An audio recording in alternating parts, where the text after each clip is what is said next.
Mark from the States, Mark from the States, it's Mark from the United States. Good morning, good afternoon, good evening, Mark from the States. How are we doing today? I'm doing fantastic. I'm excited. I hope you're fantastic as well. You know I always hope you're having the best day possible. Thank you for all coming. Today I'm excited because we have a new channel. A video was requested. I reached out to a wonderful person named Ollie who has a channel called Be Here Now. The links to the video we're about to watch, if you want to watch it without me yapping, which I encourage you to do, and a link goes right to his channel so you can get lost and just explore. I haven't seen all of the videos he offers yet. I've been just kind of cruising around. This video had come requested, so we're going to do this one, and of course it's right up my alley. I mean, it involves pubs, old architecture, Tudor style looking buildings, and it's in Manchester. We don't do a lot of videos that are, north of London. So I'm excited. He does a lot of his videos, I guess, are, up north. So I'm excited to have this channel that we can learn from, because it's a lot of things I've never seen before. And I'm just really excited. If you can't tell, I'm excited. So I invite all of you to come with me on this big fake couch. It's plenty of room for all of you. You guys are amazing. Thank you so much for making our channel so special. I'm excited for this. This is a channel about how they moved these two pubs, not once, but twice.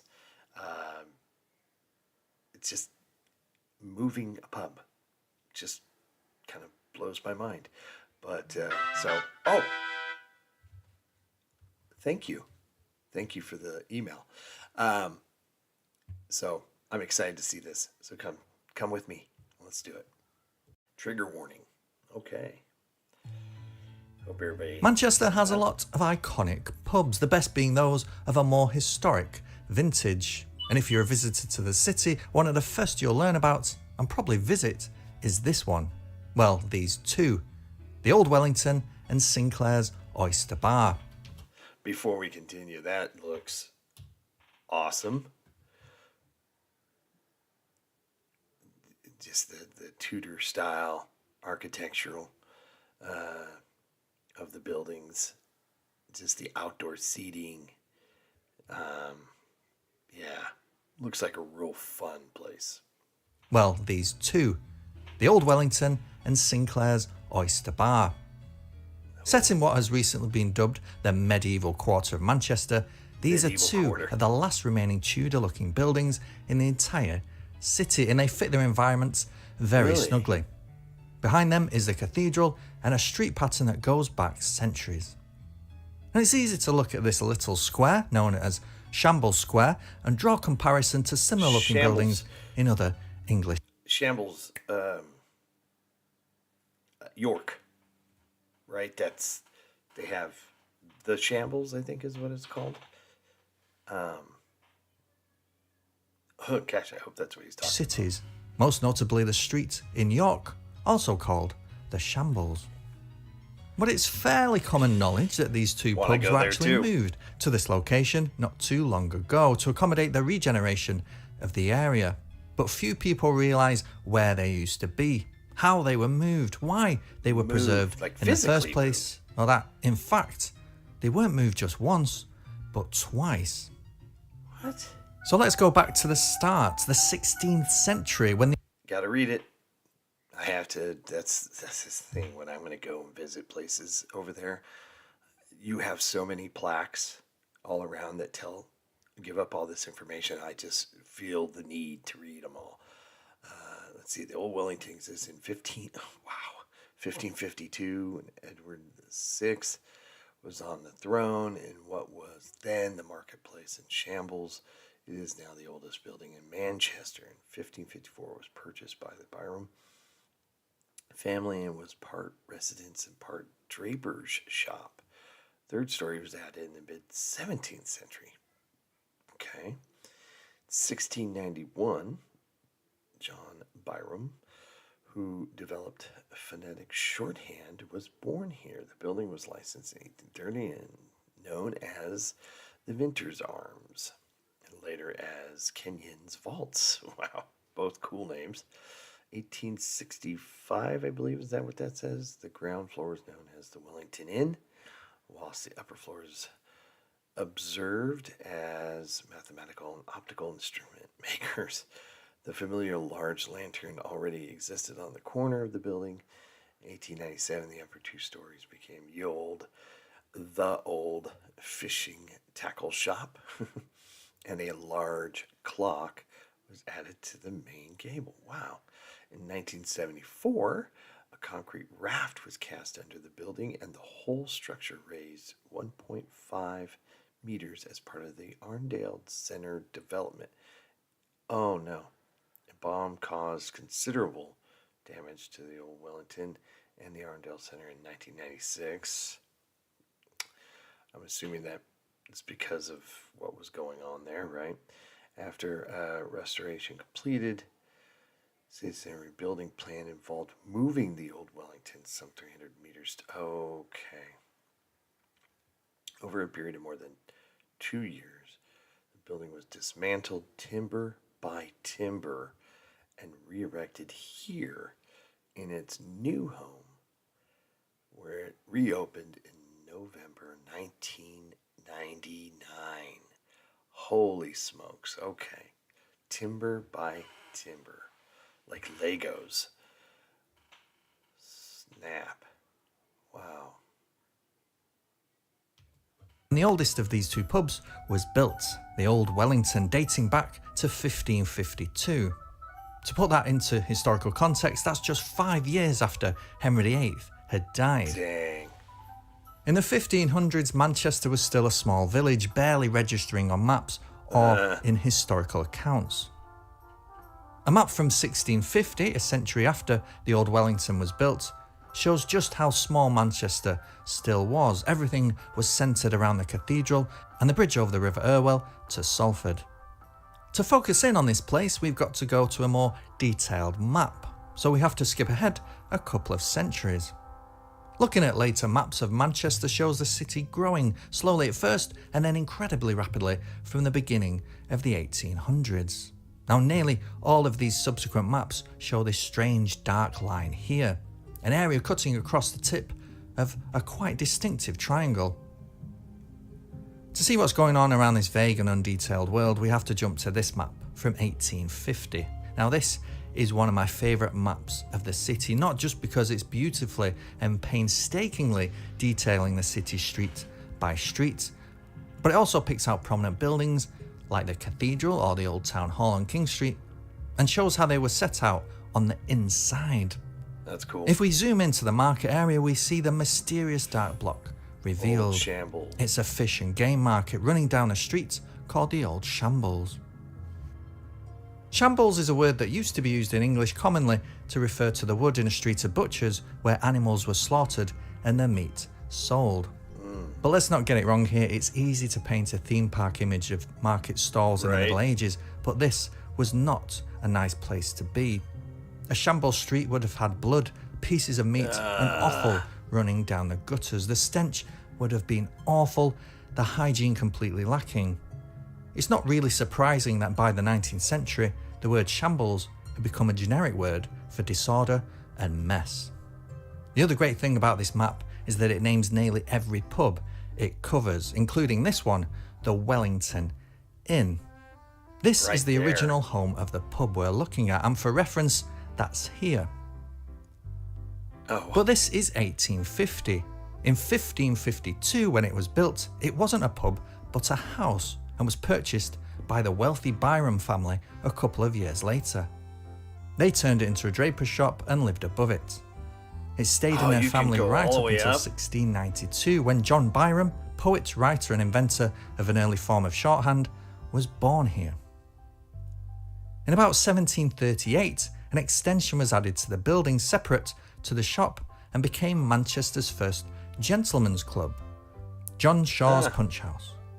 As the name suggests, it became well known for its punch, which was said to be so strong that most people couldn't handle more than one drink. Shaw was a former army man and a strict disciplinarian, and possibly also a little unhinged. And he used to close the establishment at 8 p.m. sharp every night, announcing last orders with the crack of a bullwhip. Anyone hanging back to try and stay a little longer and have a little bit more to drink was swept away by Molly, the servant, who would flood the floor with water and begin mopping without regard for who was still there and who was now having to go home with wet feet. I hope this is true. That's awesome. Shaw ran the pub for 58 years until 1796, when it became known as Sinclair's. Oysters were added to the menu, and in 1845 it took up its current name of Sinclair's Oyster Bar.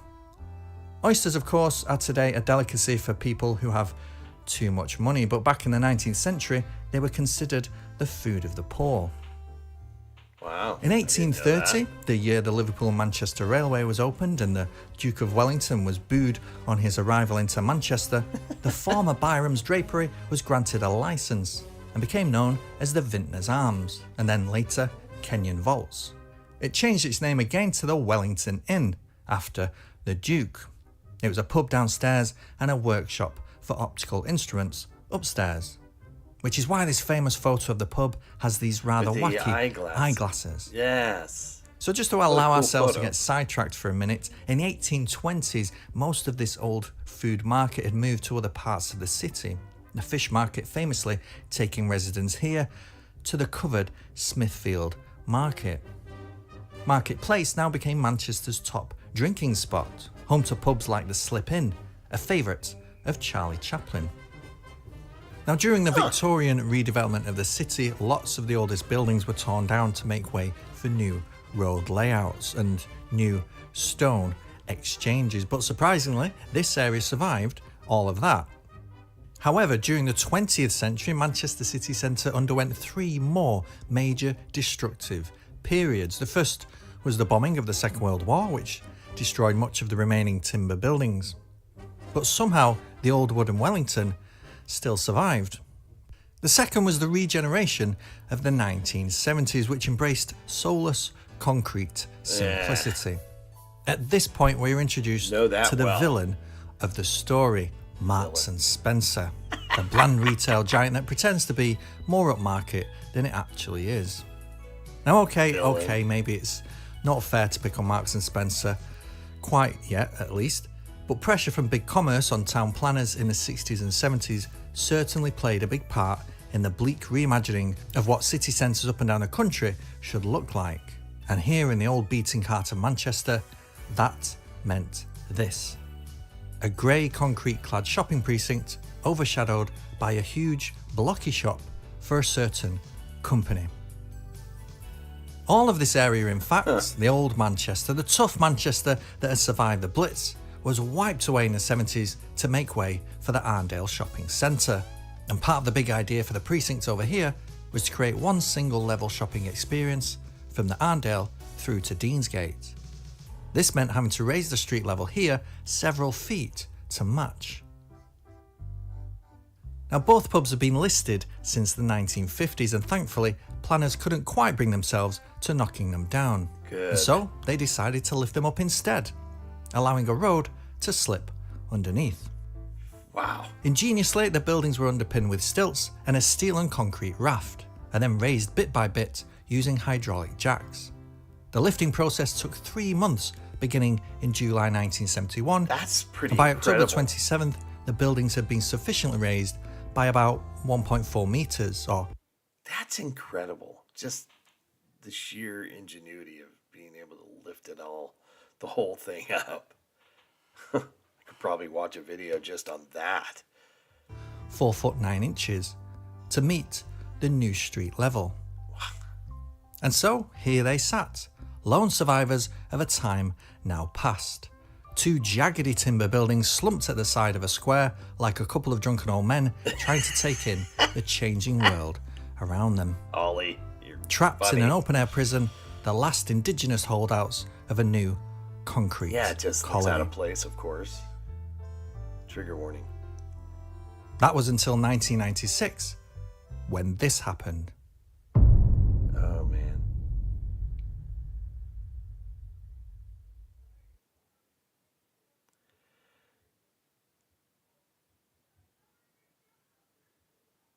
The detonation of an IRA bomb just around the corner on Corporation Street caused widespread damage to buildings far and wide. Thankfully, most just suffering from broken windows, but it provided an opportunity to reevaluate this part of the city.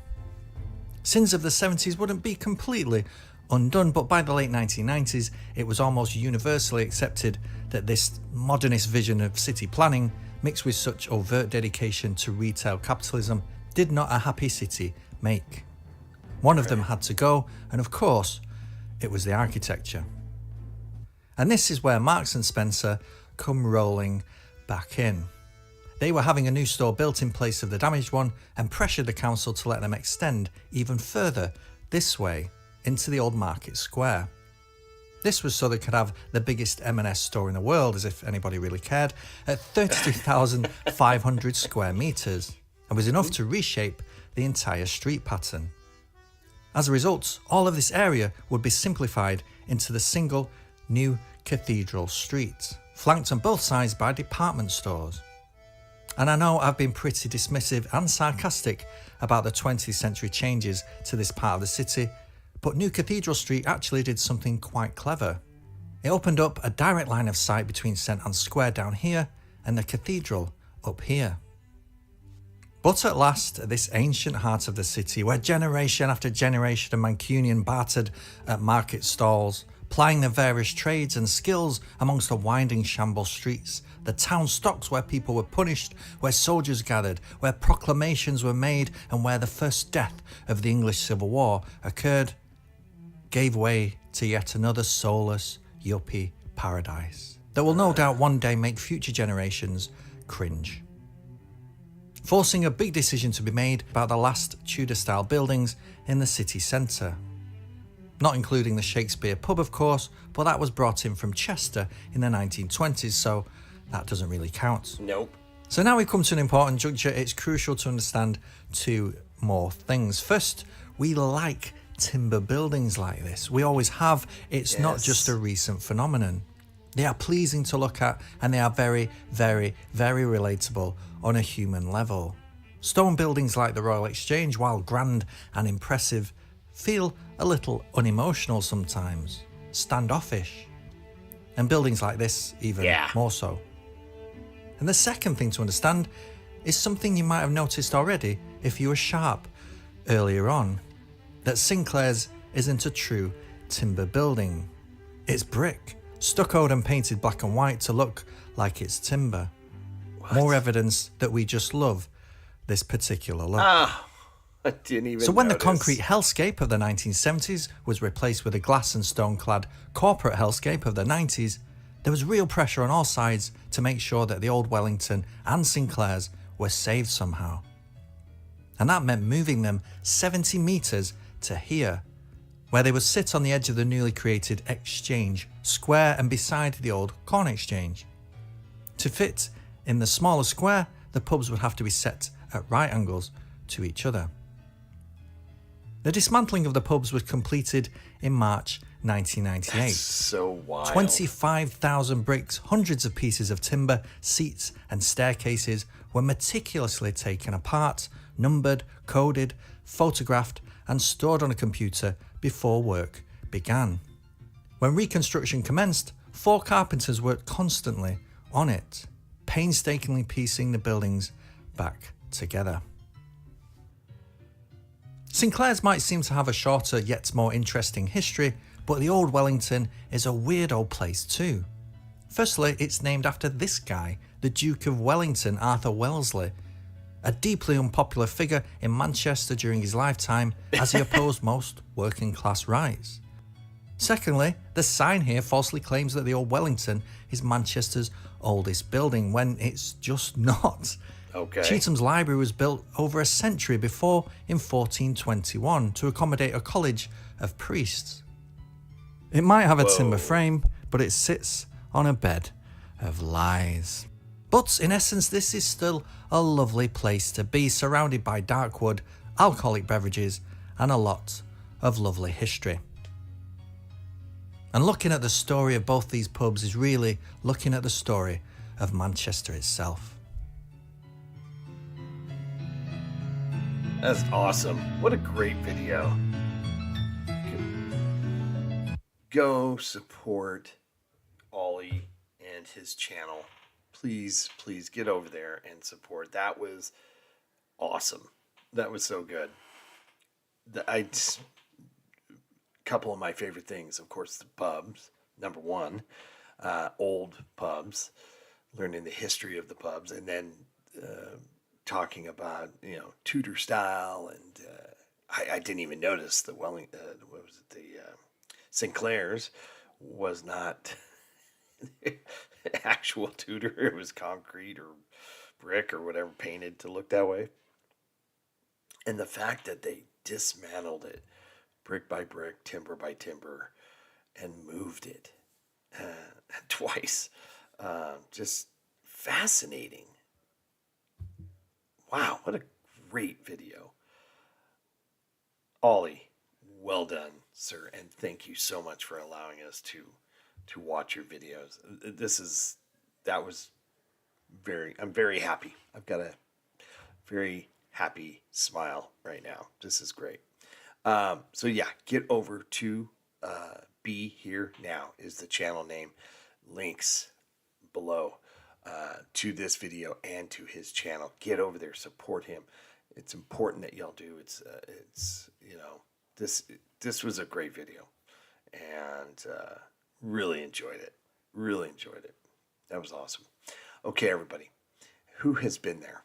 I've got to know what it's like. Is it fun to go and have a pint or a cocktail or anything like that? It just looks amazing. I'm not a big oyster guy myself, but I would still love to go just for the history of it.